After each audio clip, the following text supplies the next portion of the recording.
I was out with my parents last night after the thing. Oh gosh, we're trying to text. Oh yes. Yeah. And so at one stage, my dad said, there we are. At one stage, my dad said, Conan, is that the guy's name? Conan. I said, yeah, Conan. And he said, what age is he? And I said, God. Kind of my age, I think. And he said, I thought just by the sound of his voice he was in his 50s or his 60s. Oh, is that worse than what you look like being older? No. No. If my dad saw you and thought you were in your 50s, that would Paul was editing my first contributions and he was like, are you from Dundalk? I was like, is it that obvious? Brilliant. Yeah. I thought I moderated that a little bit. You're not a very Dundalk sounding person. Well, he's also from that part of the world. Yeah, I think you'd have to be one to know one kind of thing. Yeah, maybe that. Happy Monday, everybody. A new week. Republic of Ireland once again to the forefront of our thoughts. Greece 2, Ireland 0. Comprehensive Greek win, albeit a very decent last 20-minute showing from Ireland at 1-0 down. And then Ray Houghton went and gave Caoimhín Keller the man of the match. Talked at length about him for a minute. Happy to say once again, Conan here, hello. Hi, Joe. Ronan, hello to you. Hi, Joe. I don't think anybody was getting too ahead of themselves after the Finland performance, in particular the Finland win, and I suppose last night was a fairly comprehensive reminder of just where we are. Greece, especially in the first half, were just so thoroughly better than us in pretty much every way that it was an acceptable Irish effort, I would say, in many respects, but also somewhat chastening evening. But isn't it amazing that it feels acceptable now 1 month later? Like the Greece defeat last month felt like it wasn't on, and it felt annoying because the manager had sort of taken a step back, and you do get a win in between, a good win.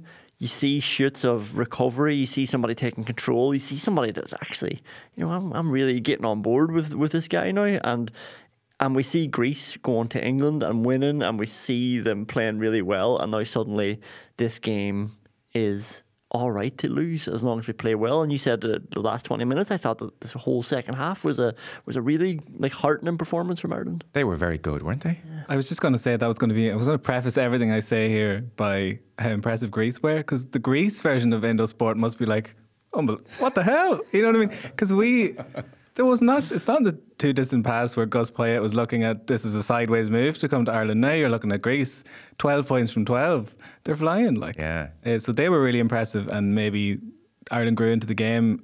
Credit to them for that, but maybe there was a little bit of Greece having expended so much energy against England, both emotional and physical, and that was obviously displayed at the end. But yeah, I'd echo what you both have said there. I think there's positive notes that we can draw upon. I'm sort of wary of falling into the trap of moral victories too quickly.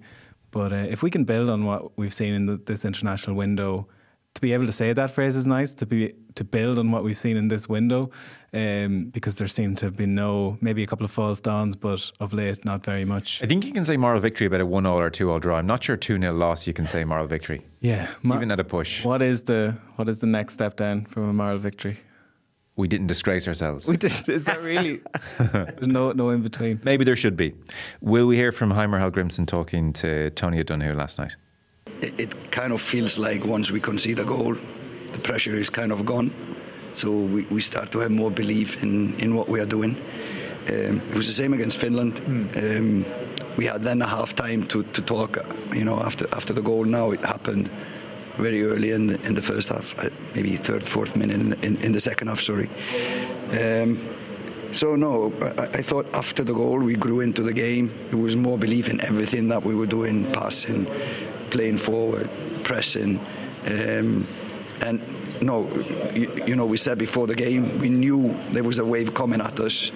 Just the kind of atmosphere is like that. And I thought, even though they were better first half, we stayed in the game, didn't concede a goal. I think the structure kind of held. We held it with structure, but they were better than us by far in the first half. But still, okay, 1-0 down, tough game, but we could turn it, and we turned it around to our kind of benefit. So got some chances, kept the ball much better, moved the ball much better. You stopped the bleeding. The victory in Finland probably did that. How hopeful are you for the future now? It's like I said, it's a good team. It's a good team. It's good players with maybe too little belief to go into games like this. At this level, you need to, you need to have a chest forward when you play games. You need to be on the front foot, and it seems we need a moment to get that. Normally to concede last two games, to start playing as we know we can, but there's belief in this. There's belief in this team for sure, and I have belief in these guys, and I hope that people have seen that this team can be really, really good on that day. I'm starting to really like Conor Hallgrimsson. I think he speaks a lot of sense. Yeah. Very straightforward, very honest. It was interesting. Josh Cullen was asked by Tony later on in the evening about conceding the goal. Once again, in that period just after half-time, it's kind of our MO in many respects now. We tend to do it so often. He made an interesting point where he said that, we need to look at it. And he ventured the theory that at half-time quite often, not least because maybe they're behind or they're struggling, but there's a real intention to get out there and get in the front foot. Let's go, let's go, let's go. And actually maybe there's a bit too much abandon in those first 5-10 minutes after the half-time break. So that was an interesting thought. But on Hallgrimsson and his feeling that we just have too little belief going into games like this, I think that's true. And it's a difficult thing to turn around because obviously if your belief and your confidence is not based on some kind of evidence, then it's just wild fantasy and delusional. So it's hard to magic up belief and confidence.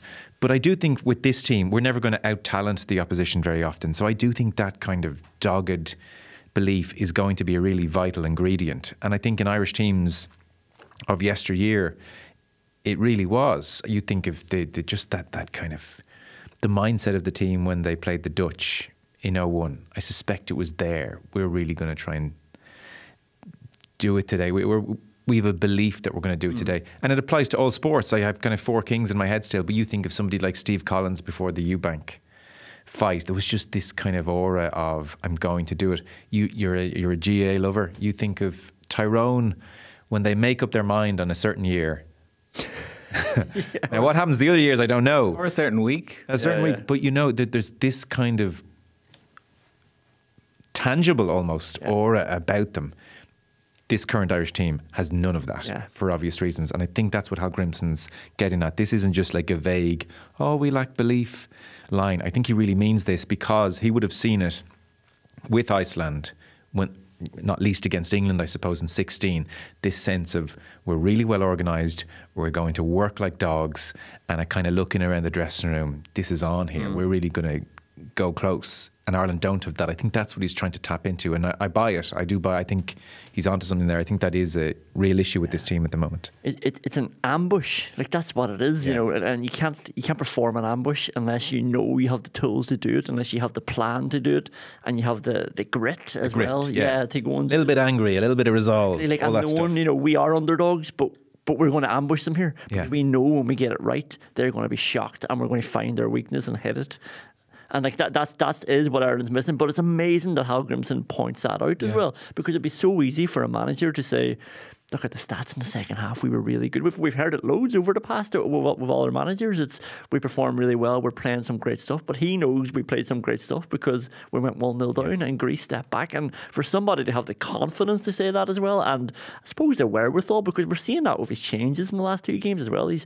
I think he's got a good sense of a game. I think he smells what the game needs. Yeah, made the right changes. There's a pragmatism in a good way to him, because look, you're alluding obviously to Stephen Kenny. It did become tiresome as the tenure drew on, that you felt he was manipulating stats and different kind of facts and figures to suit his own agenda, and it just didn't really stack up. So I think we're all quite open to somebody like Hallgrimsson saying these things which are critical of the team in some respects, but also fair. And more broadly, I probably have more of a graph for the quote unquote old school analysis than others. You know, Did you think Greece just wanted it more than us? Well, to use an example, the rudimentary, I'm going to use air quotes again, but like the rudimentary analysis of like Graham Souness or Roy Keane or someone, people like guffaw at that now. I'm like, there is something to be said for that. And it seems to get downplayed. It gets lost in the stats matrix a little bit.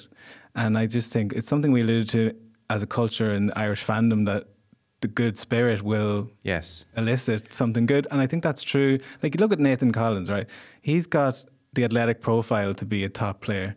And there's something, just a small mentality tweak needed in him. And he's the captain, obviously, so he's emblematic of a lot of this. So I just think a little tweak in him might, go through the whole team. Does that make sense? It does. You want a little bit more Mick Byrne, we're going to do them for you. Yeah, but I want Nathan Collins to be like, he's obviously aware of how athletically gifted he is. If he could, parlay that into like flawless concentration levels, we'd have like a really unbelievable player on our hands. And me and Colin were just like, to speak of like positive things that we can point to. There's a lot of pace in this team, which there hasn't been in previous teams. And you look at Evan Ferguson is going to be the totem that hopefully that's where our attacking play in the long term will be built around. He's not blessed with that pace. But if you've got runners off him, there's dynamism in midfield that we haven't had for a long time. To my uncredited coaching opinion, I think Sammy Smaddox, for example, might be better deployed in a more central position. It feels like he's one of our sparky players, and he seems to be spending a lot of his time dogging his way back, up the touchline. So that would be my sense of it. By the by, and Gary Breen and Damon Delaney are on the way with, no doubt, brilliant analysis of the game and the picture overall. That was such a penalty for Evan Ferguson in the first minute or two. I mean, we don't need to dwell on it. I don't think we would have won the game necessarily, but it really was just the most blatant penalty I've ever seen. His standing leg was completely taken out. He miscues the ball completely. Yeah. And even he doesn't seem to claim it's a penalty. Not to sound like Roy Keane or to pander to Ronan then with this sort of analysis, but he still should have scored anyway. I don't know. I think if you're cleaned out like that, it's very hard. Your balance is gone. You're all over the shop, but you're going to miscue the ball. But I was just amazed that all of the Irish players weren't up in arms, that he wasn't up in arms, that VAR didn't even have a glance at it. It was just so nailed on. And I felt like that first half then sort of that almost set the tone, where it was like, well, these guys aren't going to kick up too much of a fuss. I just feel like we were on the wrong side of those decisions. Obviously, we're away from home in a tough atmosphere, and Ireland, I do feel like they're a bit unlucky as well. I mean, Josh Cullen can talk about being too open, but I thought we had that bit of grittiness that we're talking about. Our structure wasn't ripped apart. Greece were really good, but it wasn't like we were completely just sliced apart. Like we got a lot of blocks in, we kept together. Even the goal, like, it was a brilliant move from Greece, and we still, Collins gets across and makes the block, and it deflects away then from Keller. We'll see what the two boys think. I've heard a lot of commentary that actually defensively, not bad. We well set up. I think we were kind of cut apart a fair bit. Think so? I really do. I mean, they completely dominated the flanks. I mean, Richard Dunn, for instance, I saw on Virgin making the point that we sort of surrendered the flanks to them and said, well, let's just get tight and organised through the middle. And that's fine. But they also sliced through us through the middle quite a lot. I felt. There's a reason Caoimhin Kelleher had one of the great first halves of his life. And it wasn't because defensively it was a shutout. So no, I thought against Iceland in the second half in particular, we were wide open. It was a kind of frenetic, wild game, and they had big chances, which we talked about. We were a bit lucky with the header and the Kamara shot, and I was worried going to Athens in that respect. And I did think they fairly cut us open, I felt. But anyway, as you said, last-ditch blocks and efforts. Yeah. That was all there to the fore for sure. I felt a lot of the saves that Kelleher made, if they had gone in, I would have been disappointed as well. And that's his job. Exactly. And I think if you give your keeper those opportunities, then that's not bad defensively. Do you want some emails before we rattle on? Love it. So Owen O'Darty says, hi guys, as you go through different narratives of what to talk about with Ireland after last night's defeat, please consider that Ireland are playing without a specialist right back, without a specialist left back. Our three wingers are unestablished at club or international level. Mikey Johnson, McAteer, Festi, thanks, good luck with the show, is one email in. Hey Joe, great to have you back on my podcast list, says Noel. However, is there any chance you can reduce the length of the podcast to 1 hour per day? I'm struggling to fit all your podcasts in, as I already have other podcasts and I only have limited time, and I don't want to unsubscribe to your show. Regards, Noel. Brilliant.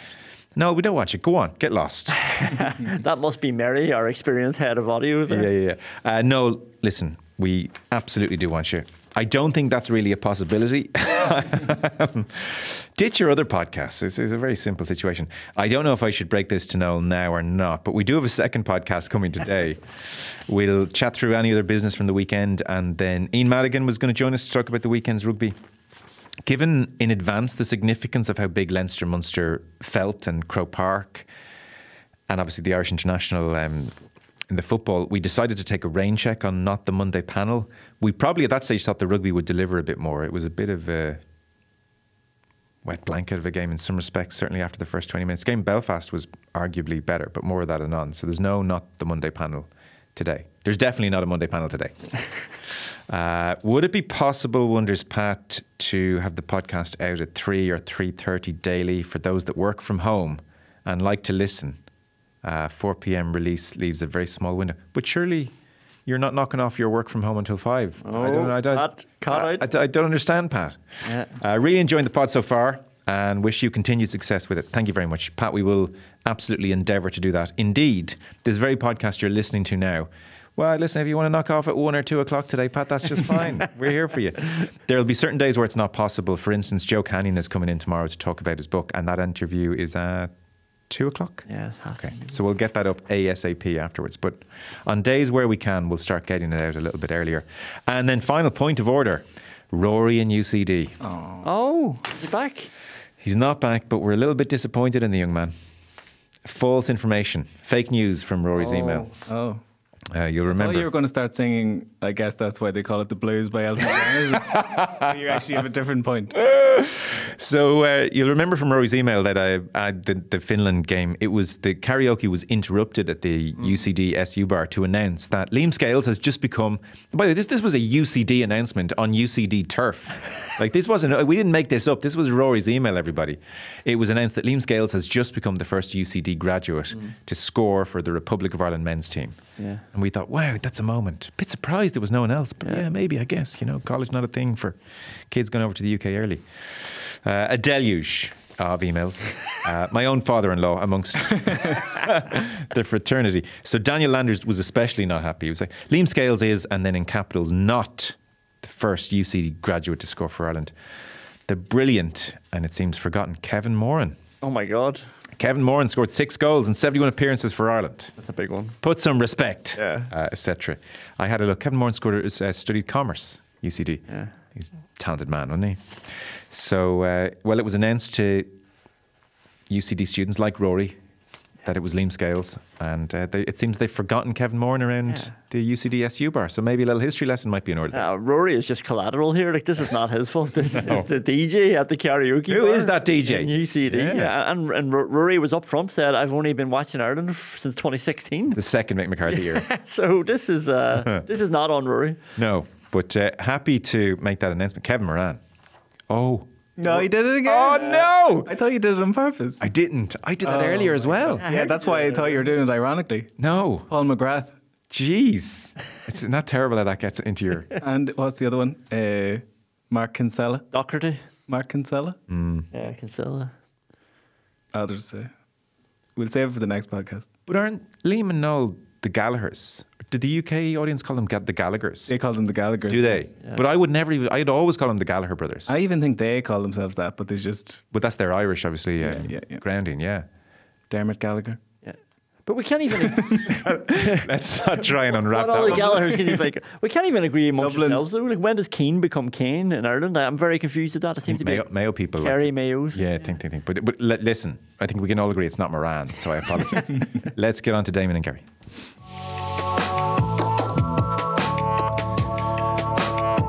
Well then, you two, let's get into it. Gary, give us the overview of the performance first before Delaney comes in. I'll let you set the tone. Oh, no, I was dreading being asked to go first. I was hoping to react to that moment there. Sobering again, really. Nothing we haven't seen before. This is going to be a process. I've said this before, Joe. In terms of where we are, it's a low bar where we're starting from. There's going to have to be big improvements to get us where we are hopefully challenging for qualification for tournaments. But so I think Heimer's going to do a lot of chopping and changing, even though he says he wants to play a consistent 11 who play most games so they know exactly their roles. And I think the very fact that he's used so many players early on shows that he's still trying to come to terms with what players fit, what remit he has for them. A lot of that research he's done would have been data driven off a Wyscout. Now he's getting the opportunity. Now he's seen them in action and he's seen what their strengths are and ultimately, and unfortunately, seen what their weaknesses are also. Damien? I think maybe the manager, underestimated how low the confidence was in the group. You know, this is a team that's been beaten an awful lot over the last 3 years and also some pretty poor teams. And that has an effect on you. You know, that has an effect on the team, the morale, the ability to win games, the confidence that he continuously talks about, the lack of confidence that the players have. I mean, that doesn't just happen because of one bad result. It can happen because of one bad result, but the scar tissue that's left on this team for the last 3 years is going to take a little bit of time to undo. So I think immediately for him, it's about stopping the bleeding. You know, can he turn the ship around again and moving in the right direction? I think he can, but I think at the moment it's just he needs to stop the bleeding and try and instill a little bit of confidence in this team. The Finland result, we can't underestimate how big that was. That was massive for him. And then last night's game, you know, if you're looking for positives, I don't think Greece had their way with us. I don't think they absolutely wiped the floor like they did in the past for us. Yes, the result was 2-0. But I like the way we set up. I like the way that we made it difficult for Greece, bearing in mind that this is a team coming in on the back of huge result against England. And I think he watched what Greece did to England and saw what they did and realised, well, we can't do that. So we sat in a defensive shape. That doesn't mean you can be proactive and on the front foot. You can be, even in defensive shape. But I felt that we took away Greece's biggest strength, which was the counter-attack, and denied them space and asked them a different question. Can you guys find a different way to beat us? And unfortunately, Greece found that way in the game last night, which all good sides will do. But I think it was a nice jump-off point for the manager. The first camp was obviously a recce to see what was what. But I think we started to see his imprint coming into this team. I like listening to him. I genuinely do. I like his interviews afterwards. He says all the right things. You know, he's critical of the players. He's critical of what we're lacking in terms of the lack of confidence, the lack of front foot, you know, when Ireland are at their best. So I think he recognises the issues, and it's going to be a long road for him to get it back to where we all want it to be. Gary, heard you agree there. You like how Hal Grimson talks about the game? Yeah, and I really do like how he conducts himself. I think he's honest, and he talk about things like Jekyll and Hyde performances. He doesn't put too much spin on it. He doesn't try to trick us as such, you know, and that's a reference to the previous regime. We know what we're seeing. He knows what he's seeing, and he knows that he's a work in progress. It was interesting to see or to hear what Damo said about that he'd watched the England game. I felt, and listened to his comments, I felt he watched us in Greece away the last time. He talked about how the Greeks started so strongly in that game about 14 months ago. And it was interesting. I felt that he looked at that and was worried about how we would set up. On that day, we played that 3-5-2, and we had real problems, notably Smallbone, getting out from midfield to wide areas to try and stop Tsimikas and the ability that they had getting forward in their fullback positions. As a result, then, he set up in a 4-4-2. And it seemed to me, Dame, I don't know if you agree, that the four in midfield, and I'm always wary when we play two central midfielders. I don't think we're good enough to do that. But he played both the two wide men so narrow, and he played the two centre forwards dropping deep on. So that front six was really tight. And he literally said to Greece, have the wide areas. We're not even going to contest that. Go out there, you can have them wide, and we'll engage you then, try and break us down. So I could see how he's thinking in terms of taking this Ireland team forward. And I felt that that's probably the best way to go for us, to simplify it, to make it easier. So there's no grey areas where these players seem to be falling in between certain ways of playing and stuff. I don't think they're anywhere near where it will be when it's really nailed on. But I thought that was fascinating, that first half.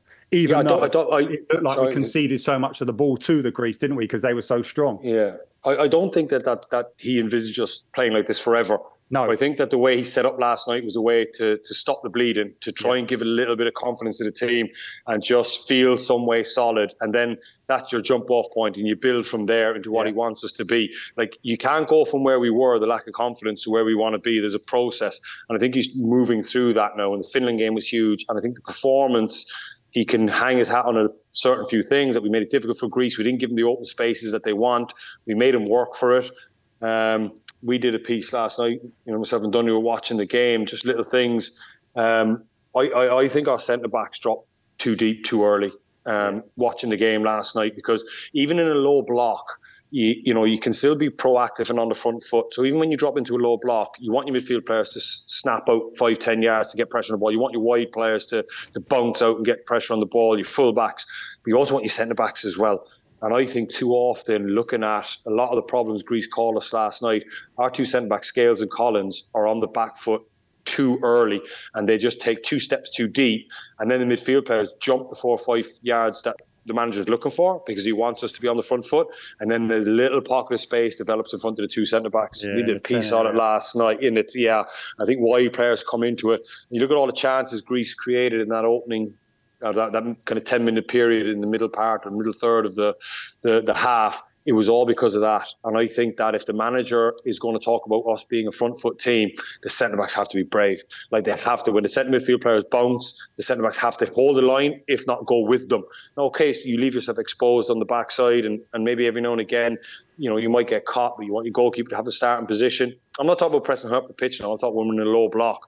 There was too many times I felt, even in a low block, that they found little pockets of space between the midfield and the centre-backs. And our centre-backs just drop off, I think, too early. There's definitely an issue based on the confidence, as Damo's saying there, with the 2 centre halves, whoever they are, because when you watch us playing, there's a nervousness, there's an anxiousness in terms of how we defend. It's quite a lot of kind of just getting there, and just like there's no real composure back there. And if you think about the lads that we do have, for their club teams, they show it. So there's definitely a kind of problem in terms of how desperate they are to do well for Ireland and how poor the results have been. And there is that little bit of a panic that you just see them, rather than just being, right, I'm holding this position, I'm not going to be too affected by the movements because I'm in a good starting position, my body shape's right. But you're right, they just suddenly will drop. One will drop, then the other one will notice he's dropped, he panics, they both drop, and then suddenly that kind of assuredness you need at international in that back line, just not quite there for the players who are showing it at their club level. It's a protection mode, Green, isn't it? Because when you're nervous and you're lacking confidence, and I've been there, and I know you probably have too. Yeah, of course we have. Like when midfield players have the ball and things aren't going well, but you feel a little bit, we can't concede.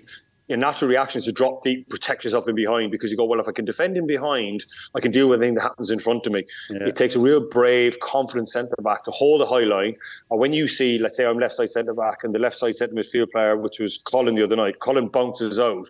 As a centre-back, when it's on your side, you can go in there as well. You have to go in, because if Colin bounces out and the ball gets spun around the corner, like, you as a centre-back have to back your mate up, and you need to close that gap. And I just felt that, we did a piece on it last night. Like, we showed clips of it, what we were saying. And it was something notable. And I think me and Donny kind of agreed as well, that we started seeing it, especially those chances. You watch them back again, that 10-minute period where they had 10 efforts on goal, or 15-minute period. A lot of it was that. So as soon as pressure came on, the defence mechanism of the centre-backs, which is just drop off. And I think the manager wants the complete opposite. Like, when you feel like you're under pressure, be brave, hold a high line, because he said last night, stick your chest out, keep your chin up, and play with confidence. And I think that's something he's going to look at. That's so interesting, fella, because I have to say, I'm sure like a lot of people, I'm watching the game and you see them in their 4-4-2 and it's a mid to low block and you think, okay, they should be reasonably set here. And yet there were all of these pockets between back four and midfield where the chances came from. And, it's no coincidence, I think, when we have centre-back pundits on, they look at the game through the prism of centre-backs, midfielders look at it through the prism of midfielders. But I dare say you're right. And as you've explained it, it's a perfectly natural thing. Those guys are feeling vulnerable. Let's take 4 or 5 yards back. But then, boom. And Greece didn't need to be asked twice. They were really good. You can't analyse Ireland in isolation. Greece were good, but they really took advantage of those pockets then between defence and midfield. And you're kind of goose then. Then I would think you're even more inclined to step back, because it's like we're under the cosh here. Yeah, and you know as well, you start arguing with your centre midfield players then, because I've had that so much where a centre midfield player will go and press the opposition midfield player, the ball will get popped around the corner into a pocket of space, and then your midfield player is screaming at you. Yeah. Like, that can't be the case. Like, if I go, you have to come with me, because now you've made me look stupid. Okay, I didn't quite get there, but, the ball around the corner, you have to get that next one. And that's the level of confidence I think the manager is talking about. Listening to him talking after the game. Yeah. I like the fact that he said as well, one thing I liked is that we only start playing when when we go behind, which is a lack of confidence. And that's so accurate. And it's so refreshing in relation to what Gary said there. But previously, it's an honest assessment. And you can't argue with it. And I think he sees it. And now it's just up to him to find a way to work around it. Gary, just the last one on that point you're making about the depth of the back four within a low block. Ultimately, I presume centre-half's responsibility, but in a perfect world, you'd love a keeper to recognise it and be screaming at his back four. You'd love the midfielders to be screaming. I don't know. I look at Cullen, I look at Knight, I look at Kelleher. Yeah. I'm not sure I'm seeing enough voices there to rectify that on the hoof. Yeah, no, don't get me wrong, Joe. You can hear people or watch players shouting all the time. Not really shouting anything. Nonsense, really. Come on, lads, all this type of stuff. It's the information that you need to be given. And that's the key thing, problem solvers. And this group doesn't really have them. You've got a young captain who will captain Ireland. I want to clarify that. There's no doubt he's good enough to captain Ireland. But when I was suggesting that maybe not yet because of the errors he's making, take that extra pressure away from him and let him show his quality. But as a whole, and it's so interesting because I keep referencing what Heimer said about going back to that original game that he watched Ireland away in Greece. And on that day, Cullen and Malumbi were sitting right on top of the centre halves. So it's a complete difference. So there was no 10 area, but what it disallowed in that game was Greece to dictate play from midfield. There was no pressure on them getting their heads up and what have you. It is a difficult one in terms of finding the right balance in central midfield because Knight tears around the place, of course he does, but at times you just need people who control the game. They haven't got to be crashing into challenges. They just need to be looking after the ball for 5-6 seconds at a time and just take it off of the opposition, create a bit of calmness within the team. That's ultimately your centre midfielder's role. Get the ball, dictate play. And when you do that, then your centre-halves can just, within that 5 or 6 seconds, can get further up the pitch. They can go a couple of more, feel comfortable. We got good possession. Don't get me wrong. We're terrible for ball retention. Don't get me wrong. But if those midfielders get on the ball for 4 or 5 seconds, as a defence, you can look around either side. Your goalkeeper's going to say, right, we're up. We're up 4 or 5 yards here. We're in good shape. We're happy. We'll give options. And you play from there. And ultimately, I just feel that he's still finding who are his right players, bearing in mind that he's gone from as in the first game, as that kind of second striker picking up the midfield, to 2 out-and-out centre-forward. So it's still a learning process for him and for us watching. Here's one for you, Gary. You think the 2 centre-backs have the mobility to do what we're talking about? Would there an argument to be made that Omobamidele and Darragh O'Shea are a more mobile or more Damo, you dynamic? know, I've said this so many times, pace is overrated at centre-back. It is because, and I've said this, Kenny Cunningham was so slow, but he never got run because he could read the situation. He would press the thing up. And even if you look back on iconic centre-backs like Mick McCarthy, Kevin Moran against Lineker and all those guys, they were pressing up high up the pitch to condense it. So it's a great tool to have, pace. But even in that kind of, that first game, too often our centre-halves would look like they were favourites and just got running behind. It was strange. It was, So it has to be confidence-based. It can't be ability because I know. Proving it at club level. Yeah, I know, but I just think that like Omobamidele is a modern, prototypical modern-day centre-back. Dynamic, I suppose, is the word I would use. Darragh O'Shea is quite mobile as well. Hence, he can slot from centre-back out to right-back and not look out of shape. I just think sometimes Scales and Collins do look sometimes on the turn. A couple of balls get spun down the side and they just look a little bit heavy-footed, really. But I think that's something the manager's going to have to look at. Fellas, curious for your thoughts on then Ireland with the ball. Difficult to say much about it in the first half. Greece had 70+% possession. So maybe it's more of a second half conversation. So we had Cullen and Knight in midfield. Knight touched the ball 19 times across the game. He was very much in the periphery of it to that extent. And Cullen, I think... that's an incredible stat, Joe, isn't it, for your centre midfielder? It is. And Cullen, of his 50 touches, I think passed it to his back four goalkeeper well over half the number of his 50 touches. So that was kind of our midfield engine. And we've Smodics and we've Ogbene and then the 2 boys up top. So talk to us about all that, Gary. Well, that's the difficulty, isn't it? Because we're talking about, can we get Evan to replicate the form that he showed before his injuries at Brighton? And as you just said there, Joe, if you ain't getting the ball from your centre midfielders, who are you actually getting it from? And that's the concern, is that it may well be a hangover again. And listen, I'm not like, just using a stick to it, but it was so much of that stuff in the previous regime, wasn't it? Square passes back, recycle the ball. And I think at times you see the reaction of Heimer on the touchline and he's like, pass forward early. And he's continually having to say it. So it's not being done instinctively by these players. So it needs to be changed.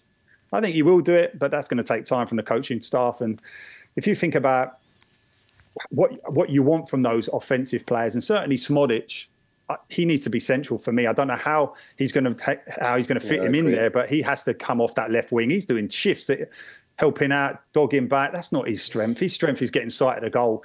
So he's going to have to find solutions. Damon, I heard you say you agree on the Smodic point. I agree. Yeah, I do. I think he's a match winner. He's the icing on the cake. He's the cherry, so to speak. Like, he's such a good footballer, and he's so willing as well. I mean, even when you ask him to play out on that left wing, he does put the shift in. He does run back.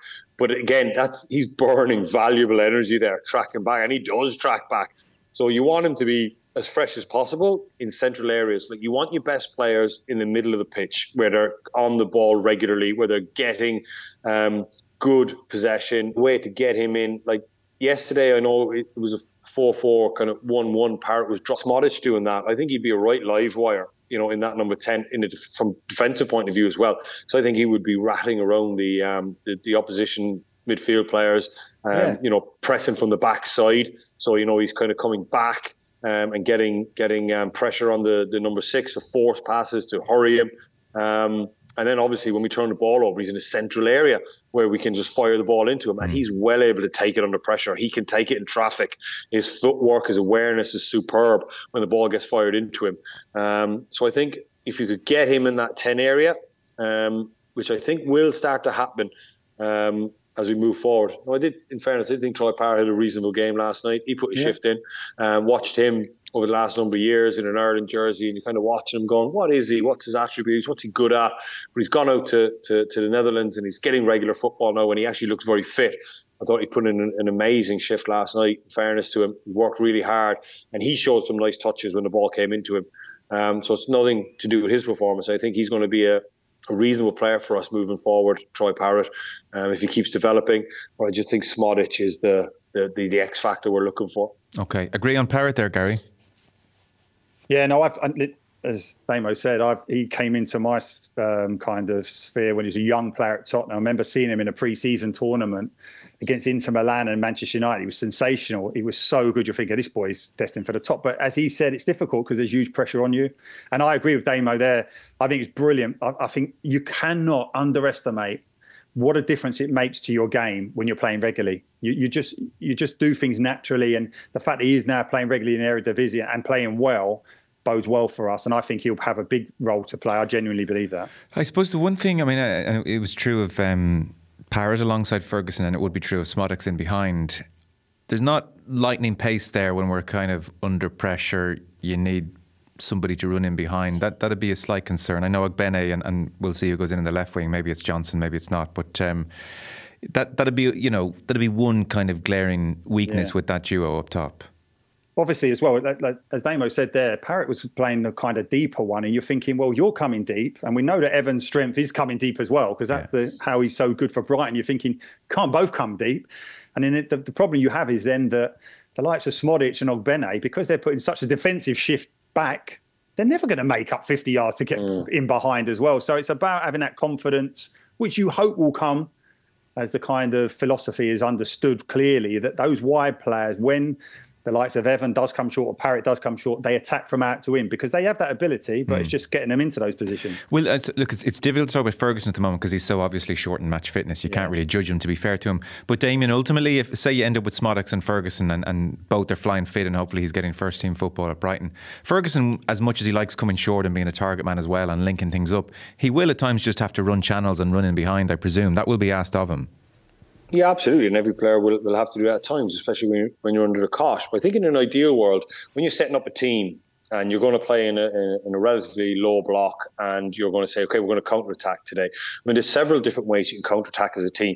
I mean, you could put Ogbene on the top end of the pitch, and you can just say, like, Diego Costa used to do for Chelsea under Conte, where he would just spin. But you need serious legs for that. And if you're going to play that way, you have to put an Ogbene at the top end of the pitch who's relentless in his running in behind. But there's another way to counter-attack, and I've played in teams that played like this, where you can have a fixture at number 9 who's a ball retention guy, but then the clearances have to be reasonable quality. So Ferguson has to take up a central position. He has to be really strong. Smotic is obviously going to drop in and help the two central midfield players. When that ball gets fired up to Ferguson, that's the trigger. That's the starting whistle. That's the gun going, where all of a sudden now Smotic turns and breaks his neck to get up level with Ferguson. And then your wide players. And this is part of I think the manager talking about being brave, is that the wide players, sometimes you ask your wide players to go back and help out a fullback. What you don't want to do is your wide players to go back, track the opposition fullback all the way in, and we end up playing a back 6. You see that quite often with a lot of teams, where the wide players are outside the fullback, and then you're kind of really stuck because it's hard to counterattack from there. So at some point, your wide players have to kind of almost draw a line and say, right, I'm just going to come back so far, but I'm not going into the back 4. I'm definitely not going level with my fullback, because then you got to trust your back 4 and say, you guys have to be good enough now. My centre backs, my fullback have to be good enough to defend in overload situations, and we're going to take a little bit of a risk there. But I fancy my back 4 to be my centre backs to deal with crosses. Okay, if you give up those wide areas and you say, okay, my wide players don't have to go back all the way into the back 4, you're going to suffer crosses. Then you got to say, okay, my centre backs better be pretty good now at defending crosses. One of my number 6s has to drop into not in between the two centre backs, but kind of maybe on the penalty spot, and we're going to hang our hats that you guys are going to deal with it. But then when we make the clearances, our wide players are primed. They are in the starting blocks now. And when that ball gets fired up to Ferguson, it sticks. He takes it on his chest. Yeah. And then Ogbene has that pace to make up those 30 yards. And then and Greece do that, by the way. You look at the way Greece play.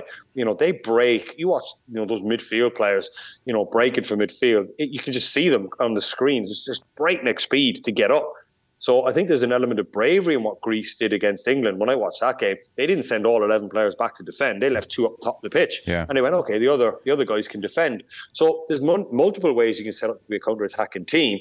We just need to settle on what's best for us. So I don't think, you can still be a counter-attacking team with Evan, to answer your question. Yeah, okay, interesting. And then do you want to just round off this portion of the chat on Cullen and Knight and our midfield situation? Yeah, it's not ideal. You would like those players to be better, but it's not a club situation where the manager can identify that in the first transfer window. He can go and buy someone, until a better alternative or a better footballer comes around. He's got to work with what he has and needs to figure out a way, because they've proven they can play when you look at it in the second half.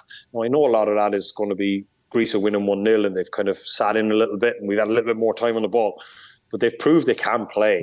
Now, to expect them to control a game like Rodri is a little bit unfair, but those guys can play. So the manager needs to put a system in place and get them in a situation where they have options, clear options, and they know that when they get the ball, they have to play certain passes and everybody gets them on the same page. But I think the manager is building towards that. Okay. Just to go back to the original point. And they were good in those pockets. I mean, from 65, 70 minutes on, it was perfectly decent Irish performance. Maybe they didn't create anything gilt-edged, might be the... I thought there was a bit of play in about, I think I'm looking at my notes here, 68 minutes. Remember when Taylor gets the header and it's saved? Look back on that build-up play from McQueevin, passed it out to Scales. We pass it, break the lines, pass into advanced wing, back into midfield, go through the Furs, out on the other side to the right-hand side then. Brilliant crossing, numbers in the box. That shows you these boys can do it, but can they do it consistently? And it'll be interesting, like Damo said, the fact that Taylor's coming into the fold, Azaz is coming in as well. I know they're both offensive midfielders, but there's opportunities there to try and find solutions. And did you think Greece, Gary, maybe owing to emotional turmoil of the week and going to Wembley and we're 1-0 up, do you think they just said, right, let's just sit in, fellas?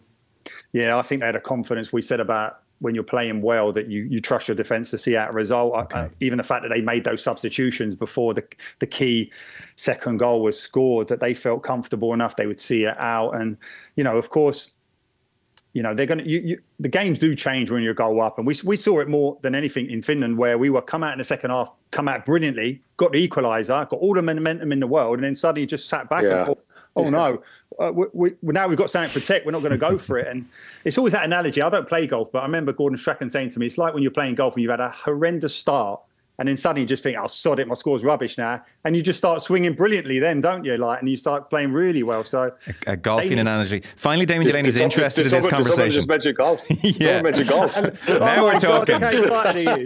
Finally. Damien, last week, Gary and I were just talking about the Finland game, and obviously Nathan Collins was being discussed at that point for his mistake, and Gary said, listen, we just have to cut out the silly mistakes. And step forward, Caoimhín Kelleher. Right as Ray Houghton had spent a minute explaining why Caoimhín Kelleher was man of the match, you couldn't make it up. Again, it's that thing of, well, look, what can you say? Mistake in isolation, these things happen. But that is very much in our... just speaks to our psyche, our mental. We're nervous, and it just feels like every mistake gets punished. And that's a confidence issue as well. You could probably argue that Caoimhín was a little bit overconfident. In fairness, if you watch it in slow motion, the Greek player done brilliant. He showed a real lack of interest. And then all of a sudden, as Caoimhín put his foot back and his head went down, the guy just sprang. And you can afford to take those risks as an attacking player. So it was desperate unlucky. Caoimhín kept us in it in the first half. But that manager has to get that out of our game. Those silly mistakes that, I think he said afterwards it was Christmas again for the Irish team with the gifts. So look, once confidence starts building, you'd be surprised how quick that stuff will just fall away. Okay. But as I said, he just needs to start rebuilding that. Okay. So to round off the chat then, big picture, you both sound reasonably happy with this international window, not least in comparison to the last couple of years. You're seeing signs here of something being built. I'm seeing signs that it gives these players an opportunity. It's not going to excite the purists, and it won't be pretty to begin with, but it's a necessity in terms of rebuilding that confidence, giving the team a platform, simplifying it. I keep saying it, and I think it is a simplified way of playing, but it can also be a very effective one. I look at the window, Joe, and think, okay, where we were, how much we're struggling, we get the win, and ultimately, if you're thinking, if you'd have took 2 draws, we'd have snatched your hand off, and yet we got 3 points, and that is something you've got to look at. But we're under no illusions. And I'm sure the manager isn't now, having worked with them. He might have done all his research with Wyscout, but now he's got an understanding about their personalities and what the problems have been. I think he knows now it's a big job. Yeah. I think, sorry, can I just say, one thing I'll take away from this window is I like what I'm hearing, right? Because we're obviously not in a good situation, but there has to be a recognition and understanding of where we're at. And I'm listening to this manager, and I think he's starting to see it. And everything he's saying, I understand. And I think he sees the problem. Now he needs to set about fixing it. That's obviously. But the initial thing is you have to recognise there's a problem. And we spoke at length over the last 3 years where some of the stuff that was being said after games, was it accurate? Was it fair? Was it an understanding of where we're at? Or was it a little bit of just, ultra confidence? But you were kind of glossing over a lot of the issues. I think this guy has seen the issues. He spoke about them publicly. Has he got what it takes now to rectify it? Yeah. And you've no problem, Damien, I presume, that we're now a team, we get a free, even inside our own half or halfway line, and it's centre halves up you go, and we're going to launch one. That's all okay. That's part of this process. Part of the process, yeah. I mean, in an ideal world where we want to get to, that's not where you want to be. You want to have the confidence to someone just to spot it and play, right? That's where we want to get to, okay? But at the moment, every time we seem to spot it and play, we're increasing the risks of us making a mistake and conceding a goal. So what we said at the start of the chat today was, you need to stop the rot, stop the bleeding. And I think that he's just pared it back to basics. And that's what he's done for the players. And once we start getting a bit of confidence, getting a couple of results, then he might start evolving it as we move forward. But you can't get to that point where you can just win a free kick and someone just spots it and plays. And then you're like, oh, we're that confident that we can do that. We're nowhere near that yet. And that's going to take a long time, I think, to get us to where we want to be. Plus, you want to start integrating new players into the squad in terms of young players coming in from the 21s or new players that become available to Ireland. That'll obviously speed up that process. Yeah. It's a bit like a golfer now. Sorry? He was up again. Look, his ears pricked up again there, Joe. We'll have to do every golfing analogy we can think of to keep him motivated. Well, then, before you go, I know you watched the England game. I feel increasingly sorry for Lee Carsley. The media have turned on him, and they're taking anything they can twist and making it several times worse. So you know, even the more generous headline I see even in the paper today is Carsley still trying to figure out what he wants on and off the pitch. The on the pitch aspect is kind of obvious given the experiment against Greece midweek and then obviously a shift against Finland last night where they won 3-1. The off the pitch confusion though that the headline references is that much has been made of the fact that in the initial TV interview he was asked about his candidacy, for want of a better word, for the job, and he made the point that, well, look, the next English manager needs to have, you know, big CV and have won medals and be a world class, and that's what this job warrants. And so it was put to him in the press conference afterwards, Lee, we saw your post-match interviews. Based on that sounds like you're ruling yourself out of the job. And he said that would be the wrong assessment. And so much scorn has been poured all over that. So I think he's finding it difficult at the moment, Damien, on that front. Yeah, I mean, look, nobody's going to come out and say, yeah, I really want the job, because then if you don't get it, you kind of left a little bit with egg on your face, or a little bit embarrassed, you know. So he's kind of hedging his bets, you know, he's kind of distancing himself from it without actually ruling himself out. I've no doubt that he wants that job. He could not want it, you know. It's a superb job, but I suppose he doesn't want to commit to it, you know. I actually, believe it or not, like, I got a lot of respect for what Lee Carsley's done, especially the game against Greece at Wembley. Because think back about in the summer, everybody was up in arms at Gareth Southgate and his negative approach, right? And everyone said, we've got generational talent, we've got superb players, yet we go with like a flat back five and two defensive midfield players. You've got to find a way to get the good players, generational talent in the team. And he did that. And it didn't go very well against Greece, right? So he obviously rolled back from that a little bit and went a little bit more balanced last night. But I got a lot of, you know, the media will cry, the fans will cry out for this new, you know, way. When you look at Spain, all the top teams playing, we need to play like that. And the first time they do, they get beat. That doesn't mean you throw the idea out, right? You know, you've tried something, it hasn't worked. Okay, we're going to stick with this. We need to figure out a way to make it work, right? And that's part of the process of changing the identity of England. And then obviously the game last night, I mean, they controlled it. They were pretty rock solid.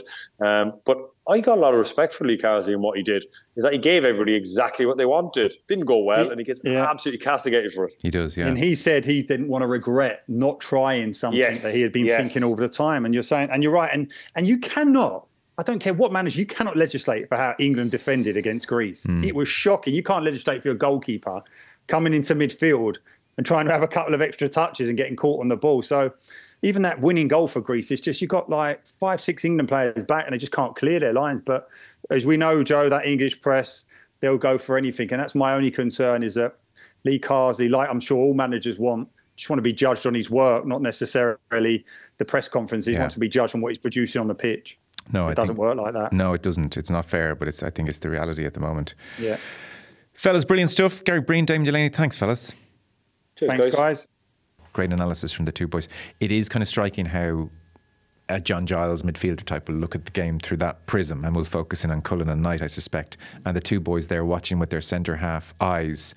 And I suspect they're spot on, but detected our centre halves being too deep in that low block 4-4-2 was causing all sorts of problems. And it does explain why there were those massive pockets of space where the Greeks kind of had at it.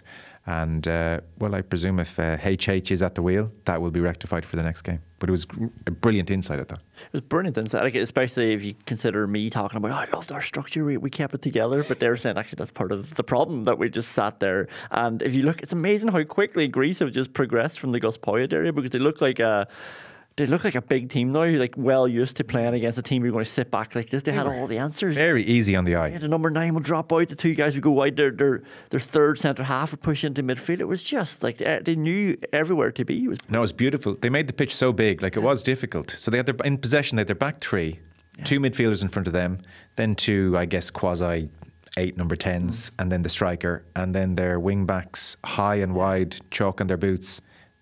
And just any array of angles and options, and it was difficult for Ireland. Like, wasn't a moral victory. We did not disgrace ourselves. So we'll sign off. We need an email on what the happy medium is there. Between. There has to be. Yeah. Gave a good account of ourselves? Well, all right. That's a contender. We will sign off for this podcast because, in fairness, we've already taken up too much time of Noel's. Sorry, this free thing, Noel, isn't quite what you're looking for. Sorry, Noel. We're going to pause, and we're going to be joined by Ian Madigan later on. We'll chat about the weekend at large. So keep an eye out for that rugby podcast on the way.